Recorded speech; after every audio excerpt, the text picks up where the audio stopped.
Hello दोस्तों, मैं doctor Ravishankar Kumar आया हूँ आपके पास आज बताने के लिए कंपैरिजन करने के लिए कि टाइटेनियम और स्टेनलेस स्टील के जो ऑर्थोपेडिक इम्प्लांट्स होते हैं उनमें डिफरेंस बताने के लिए मैं आया हूँ। ठीक है। अक्सर पेशेंट मेरे से ये पूछते हैं कि दोनों में डिफरेंस क्या है, तो चलिए शुरू करते हैं। चलिए कंपोजिशन से शुरू करते हैं। टाइटेनियम इम्प्लांट्स जो है उसमें जो कंपोजिशन है, टाइटेनियम है 6% एल्यूमिनियम और 4% वेनेडियम। ये टाइटेनियम, एल्यूमिनियम और वेनेडियम का एलॉय है। ठीक है। कभी कभी कॉमर्शियली प्योर टाइटेनियम यूज़ करते हैं हम लोग लो लोड जहाँ पर इम्प्लांट यूज़ होता है। ठीक है।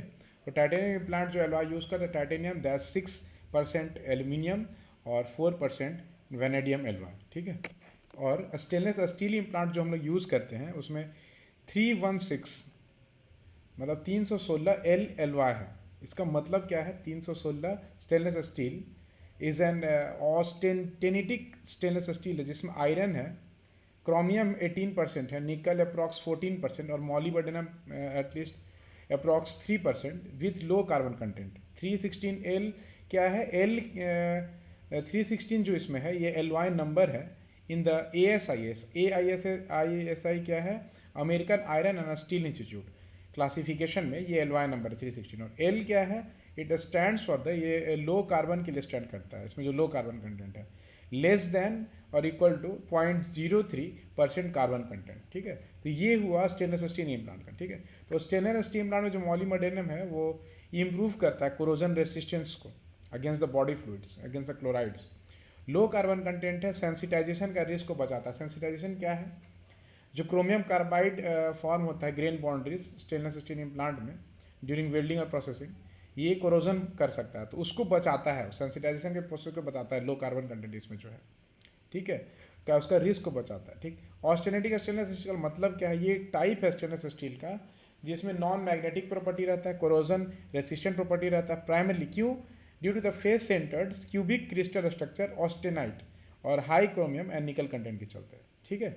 तो चलिए अब हम लोग शुरू करते हैं एक बाय वन पॉइंट के अनुसार स्टेनलेस स्टील और टाइटेनियम इम्प्लांट्स के बीच में डिफरेंस देखने। तो पहला, मॉडुलस ऑफ इलास्टिसिटी। ठीक है।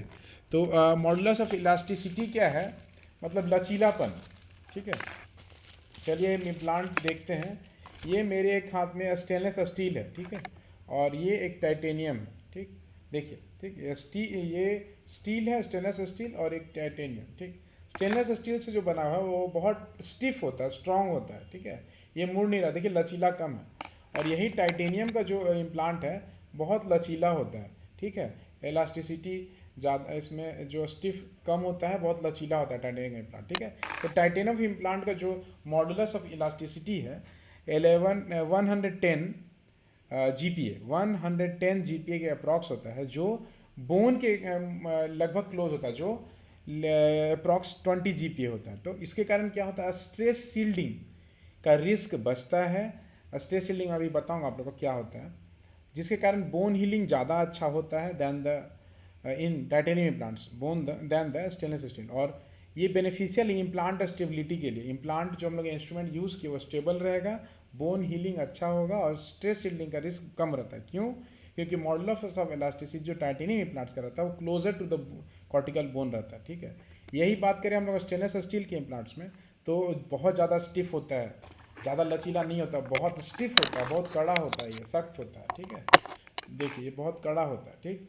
तो इसके कारण मॉडुलस ऑफ इलास्टिसिटी जो है कॉर्टिकल स्टेनलेस स्टील इम्प्लांट का वो कॉर्टिकल बोन से बहुत ज़्यादा होता है। इसके चलते वो जो एक्सेसिव जो स्टिफनेस है, उसका जो कड़ापन है, इसके चलते जो स्ट्रेस सील्डिंग होता है वो बहुत ज़्यादा है इसका। ठीक है। इसके कारण क्या है? बोन जो आसपास में जो बोन रहते हैं वो ज़्यादा स्ट्रेस नहीं मिलता उनको, जिसके कारण वो रीअब्जॉर्ब कर जाता है टाइम के बीतने पर, जिसके कारण ऑस्टियोपेनिया होता है, बोन कमज़ोर होता है, बोन डेंसिटी कमज़ोर होता है, इसके कारण रिस्क ऑफ फ्रैक्चर ज़्यादा रहता है। ठीक है। ये एज पर ओप्स लॉ। ठीक है। तो अब हम लोग ने देखा कि स्ट्रेस सील्डिंग का जो रिस्क है वो स्टेनलेस स्टील इम्प्लांट में ज़्यादा रहता है और टाइटेनियम में कम रहता है। ठीक है। तो स्ट्रेस सील्डिंग होता क्या है ये हम समझते हैं अभी। ठीक है। स्ट्रेस सील्डिंग देखिए, आप ये एक फ़ोटो देख रहे हैं, पिक्चर देख रहे हैं, जिसमें हम लोग समझ रहे हैं कि बॉडी वेट जो है एक नॉर्मल पर्सन में दोनों तरफ पेल्विस के थ्रू होते हुए दोनों फीमर में और फिर टिबिया में जाता है बॉडी जो स्ट्रेस है। ठीक। जो जिसमें हिप रिप्लेसमेंट हुआ है तो उसमें तो फीमर हेड रिप्लेस हो चुका है, ठीक है। तो फीमर हेड बॉडी वेट जो है फीमर, चूँकि जो अगर स्टेनलेस स्टील इम्प्लांट रहेगा और ज़्यादा स्टिफ रहेगा बोन से, तो जो भी वेट ट्रांसमिशन होगा वो इम्प्लांट से होगा, और पास में जो उसका बोन है, जो फीमर का बोन है, उसमें स्ट्रेस सील्डेड जोन रहेगा, स्ट्रेस से वहाँ पे ज़्यादा नहीं पड़ेगा, जिसके कारण बोन धीरे धीरे कमज़ोर होगा वहाँ का। और आप नीचे देखिए जहाँ इम्प्लांट खत्म हुआ है वहाँ डेंस स्केलेटन है, ठीक है, वहाँ ज़्यादा स्ट्रेस पड़ता है डेंस स्केलेटन में, ऊपर में कम स्ट्रेस पड़ रहा है आसपास वाले बोन में, चूँकि वेट ट्रांसमिशन इम्प्लांट के थ्रू हो रहा है, ठीक है। तो उसके कारण स्ट्रेस सील्ड जोन है, जिससे अगर फ्रैक्चर का रिस्क बढ़ता है। तो स्टील वाले इम्प्लांट है, चूँकि जो मॉडुलस ऑफ इलास्टिसिटी है, जो स्टिफनेस है बहुत ज़्यादा है देन द बोन, ठीक है, तो उसके कारण स्ट्रेस सील्डिंग ज़्यादा होता है। और टाइटेनियम इम्प्लांट्स में वो जो मॉडुलस ऑफ इलास्टिसिटी है क्लोजर टू द बोन है, इसलिए स्ट्रेस सील्डिंग कम होता है, इसलिए बोन हीलिंग ज़्यादा अच्छा होता है टाइटेनियम इम्प्लांट में, और इम्प्लांट स्टेबिलिटी ज़्यादा अच्छा रहता है, ठीक है। तो चलिए स्ट्रेस सील्डिंग हुआ, एक और ये कंसेप्ट देखिए, वही मैंने जो बोला, नॉर्मल फिलम में स्ट्रेस अप्लाइड होता है टॉप ऑफ फीमर में, ट्रांसमिट होता है थोड़ा trabecular cancellous bone, and then stress transmit होता है कॉर्टिकल बोन में नीचे, ठीक है, पहले वाले पिक्चर में देखिए। और हिप रिप्लेसमेंट जिसमें होता है स्ट्रेस पहले टॉप ऑफ प्रोसेसिस में हुआ, then modulus of elasticity implant कम ज़्यादा रहता है, इसीलिए स्ट्रेस जो है स्टेम ऑफ इम्प्लांट में ट्रांसमिट, इसलिए लेस स्ट्रेस जो बोन उस रीजन में है उसमें रिजॉर्प्शन होता है। देखिए आप नीचे वाला फोटो में रिजॉर्प्शन होते हुए देख रहे हैं बोन का इम्प्लांट हिप जो प्राइपोलर प्रोसेस उसके आसपास में, ठीक है। ये है कॉन्सेप्ट ऑफ स्ट्रेस सील्डिंग, ठीक।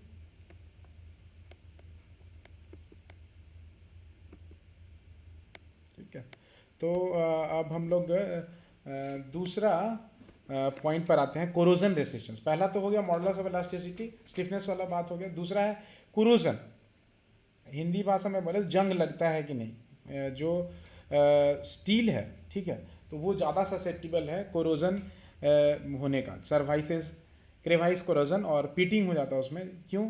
Due to the chloride rich environment like body fluids over long period. बहुत ज़्यादा अगर लॉन्ग पीरियड रहता है स्टेनलेस स्टील का इम्प्लांट, तो कोरोजन खराब होने का चांस ज़्यादा रहता है, क्रेवाइसेस बन जाते हैं उसमें, पीटिंग बन जाते हैं, गड्ढे हो जाते हैं, ठीक है। और ये मेनली स्टेनलेस स्टील इम्प्लांट जो है क्रोमियम ऑक्साइड लेयर पर रिलाई करता है प्रोटेक्शन के लिए, ठीक है। तो टाइटेनियम के पास देखें, ये हाईली रेसिस्टेंट टू कोरोजन, इसमें भी खराब नहीं होता है, कोरोजन रेसिस्टेंट होता है टाइटेनियम, इसीलिए टाइटेनियम ज़्यादा अच्छा है स्टेनलेस स्टील प्लांट से, ठीक है।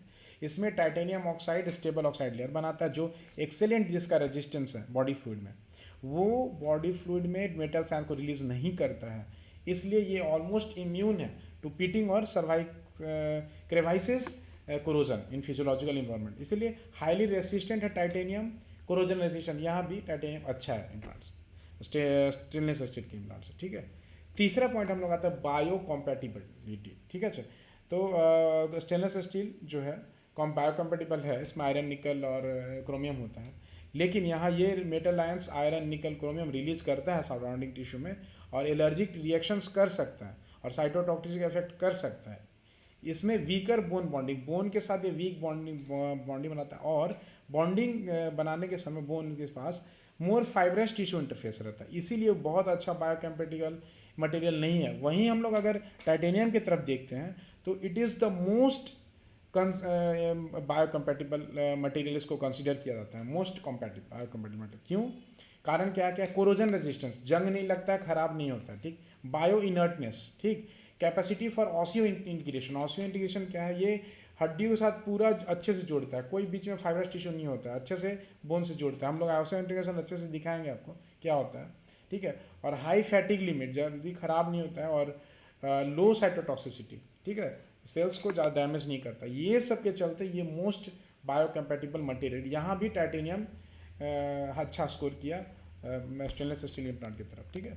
तो ऑसियो इंटीग्रेशन जो अच्छा होता है टाइटेनियम इम्प्लांट से, क्या है ये? एक प्रोसेस है ऑसियो इंटीग्रेशन, बोन इंटीग्रेशन, जो जिसमें बोन ग्रो करता है और फ्यूज करता है मेडिकल इम्प्लांट से, जिसके कारण स्टेबल और फंक्शनल कनेक्शन बनता है बोन और इम्प्लांट में। तो टाइटेनियम ही ज़्यादा अच्छा ऑसियो इंटीग्रेशन करता है, स्टेनलेस स्टील में कम अच्छा होता है, क्योंकि उसमें वहाँ पे स्टेनलेस स्टील में फाइब्रस टिश्यू भी बीच में रहता है, ठीक है। और टाइटेनियम जब बोन ग्रो करता है, बोन के साथ बोन जब ग्रो करता है टाइटेनियम इम्प्लांट में, तो वहाँ फाइब्रस टिश्यू नहीं होता है, डायरेक्ट ऑसियो इंटीग्रेशन अच्छा होता है, डायरेक्ट नहीं होता है, जिसके कारण स्टेबल और फंक्शनल कनेक्शन बनता है।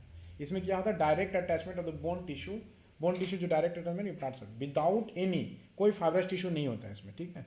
और ये कॉमनली डेंटल इम्प्लांट यूज़ करते हैं, लिम्ब रिप्लेसमेंट सर्जरीज में करते हैं, प्रोसेसेस में, टोटल हिप रिप्लेसमेंट में, टोटल नी रिप्लेसमेंट में, ठीक है।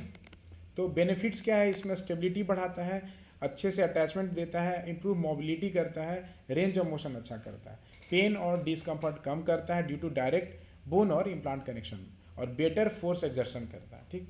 3 पॉइंट हुआ, ठीक है। चौथा पॉइंट क्या है, इमेजिंग कॉम्पैटिबिलिटी। तो स्टेनलेस स्टील इम्प्लांट में है ये ज़्यादा एक्टिव, अगर MRI करते हैं ज़्यादा आर्टिफैक्ट आता है, ठीक है। कुछ ग्रेड्स जो है स्लाइटली फेरोमैग्नेटिक भी हो सकता है, ठीक है, जिसके कारण MRI compatibility depend on this alloys, ठीक है।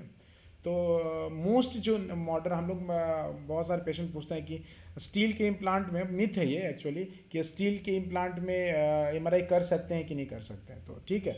बहुत सारे मॉडर्न, तो मैं आज आपको ये मिथ क्लियर करने जा रहा हूँ कि मोस्ट मॉडर्न जो सर्जिकल स्टेनलेस स्टील है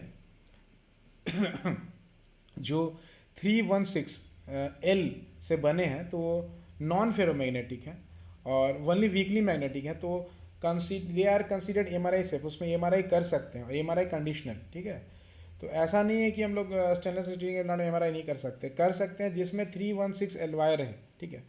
और ओल्डर और चीपर इम्प्लांट स्टेनलेस इम्प्लांट जो होते हैं, कुछ वो लोग स्ट्रांगली फेरोमैग्नेटिक हैं, जहाँ वो MRI मैग्नेट पुल कर सकता है, जिसके कारण इम्प्लांट मूव कर सकता है बॉडी में, ठीक है। एक्सेसिव हीटिंग इशू हो सकता है, इम्प्लांट के आसपास में हीटिंग इशू हो सकता है, और इमेज अच्छा नहीं आएगा, आर्टिफैक्ट आएगा। ये 3 प्रॉब्लम हो सकता है, इम्प्लांट मूव कर सकता है, हीटिंग जो है वहाँ पर एक्सेसिव हीट कर सकता है वो इम्प्लांट के पास में बॉडी टिश्यू, और इमेज जो आएगा आर्टिफैक्ट आएगा, समझे। तो जो चीपर इम्प्लांट्स स्टेनलेस स्टील और ओल्डर है वो स्ट्रॉन्ग फैग्मेटिक हो सकते हैं, तो वहाँ पर MRI करना ठीक नहीं होगा, ठीक है। और जो modern surgical stainless steel implants हैं, स्टेनलेस स्टील जो 316 से बने हैं, वो नॉन फैग्मेटिक होते हैं, तो वहाँ MRI सेफ और MRI कंडीशन बोल सकते हैं, ठीक है। लेकिन अब देखिए टाइटेनियम इम्प्लांट जो है बहुत कम MRI आर्टिफैक्ट्स बनाते हैं, बहुत अच्छा बेटर पोस्ट ऑफ इमेजिंग होता है, नॉन फेरोमैग्नेटिक, इसीलिए MRI में टाइटेनियम इम्प्लांट्स पूरी तरह सेफ होते हैं।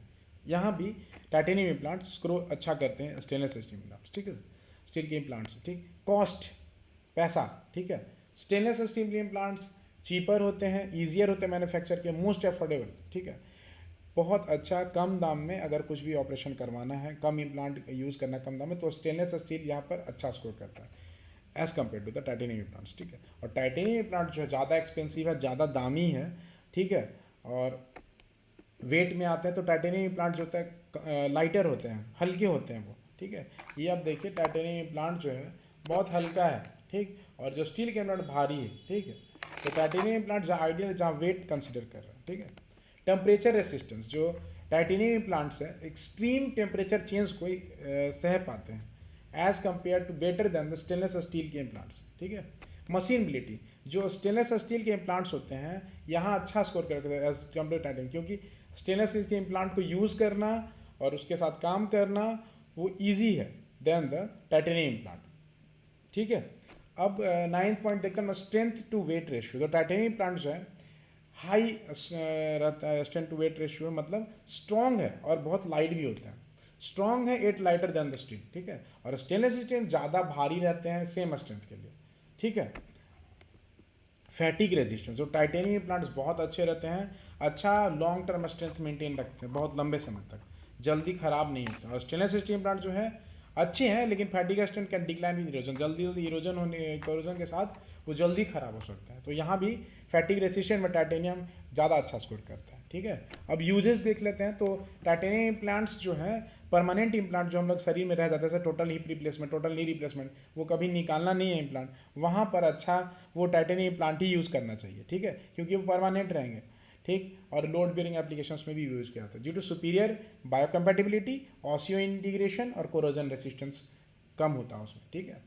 और स्टेनलेस स्टील इम्प्लांट जो है टेम्प्रोरी फिक्सेशन, जहाँ पर हम लोग कुछ दिनों के लिए इम्प्लांट दिए जैसे फ्रैक्चर के केसेस में, और फिर हम लोग निकाल लेंगे उसको, तो उस केसेस में स्टेनलेस स्टील इम्प्लांट यूज़ करते हैं। जहाँ स्ट्रेंथ जरूरी है, स्ट्रेंथ अच्छा होता है स्टेनलेस, और कॉस्ट एफिशिएंट कम दाम में रहे उसके लिए ज़्यादा अच्छा है, ठीक है। और तो हम लोग समराइज़ कर लेते हैं एडवांटेजेस क्या है टाइटेनियम इम्प्लांट्स के। टाइटेनियम इम्प्लांट जो है लॉन्ग टर्म इम्प्लांट्स और परमानेंट इम्प्लांट्स के लिए यूज़ कर सकते हैं, क्योंकि स्ट्रेस शील्डिंग कम है, बायोकम्पेटिबिलिटी अच्छा है, ये ऑसियो इंटीग्रेशन करता है, बोन के साथ डायरेक्ट कॉन्टैक्ट करवाता है, वहाँ पर ज़्यादा सूट करता है पेशेंट में जहाँ एलर्जी और सब पेशेंट में ज़्यादा हो स्टेनलेस स्टील से, वहाँ अच्छे शूट करता है, ठीक है। और एमआरआई कॉम्पैटिबिलिटी भी इसका अच्छा है, ठीक।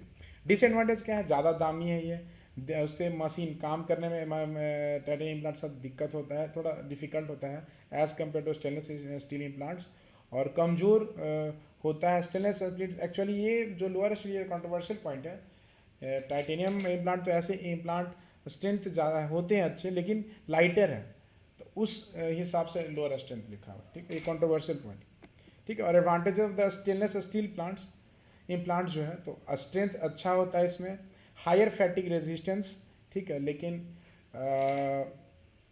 कॉस्ट इफेक्टिव बहुत ज़्यादा है ये, ठीक है, और ईजियर टू मैन्युफैक्चर,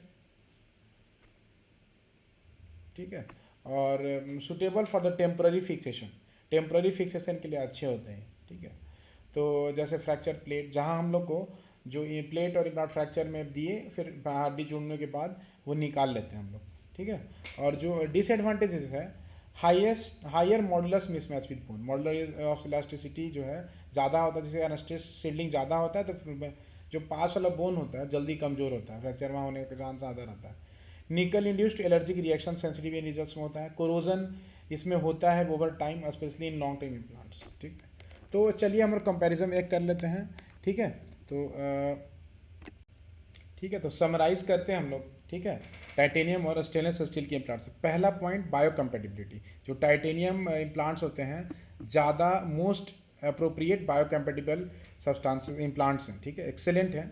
इसमें टाइटेनियम ऑक्साइड लेयर वो बनता है बाहर में, जिसके कारण एडवर्स टिश्यू रिएक्शन जो कम होता है, ठीक है, और निकल फ्री है। और वही स्टेनलेस स्टील भी बायोकम्पेटिबल होते हैं, लेकिन वो आयरन, क्रोमियम, निकल आयंस रिलीज कर सकते हैं, एलर्जिक रिएक्शंस करवा सकते हैं, कोरोजन हो सकता है, इसलिए बायोकम्पेटिबिलिटी में टाइटेनियम अच्छा स्कोर करता है, ठीक है। सेकंड, जो कोरोजन रेजिस्टेंस है, टाइटेनियम में जो वेरी हाई कोरोजन रेजिस्टेंस नहीं होता, रेसिस्टेंट होता है ये कोरोजन, जंग लगता नहीं है, ख़राब नहीं होता है। और वहीं स्टेनलेस स्टील में हायर रिस्क रहता है उसमें ये कोरोजन रिस्क का, ठीक है। इलास्टिसिटी, मॉडुलस ऑफ इलास्टिसिटी जो है उसमें सेम है as compare to the bone, closer है, तो जिसके कारण स्ट्रेस शील्डिंग का खतरा बचता है और हड्डी कमजोर, पास वाला हड्डी कमजोर से बचता है टाइटेनियम इम्प्लांट्स। और स्टेनलेस स्टील में ज़्यादा रिस्क रहता है स्ट्रेस शील्डिंग का, क्यों?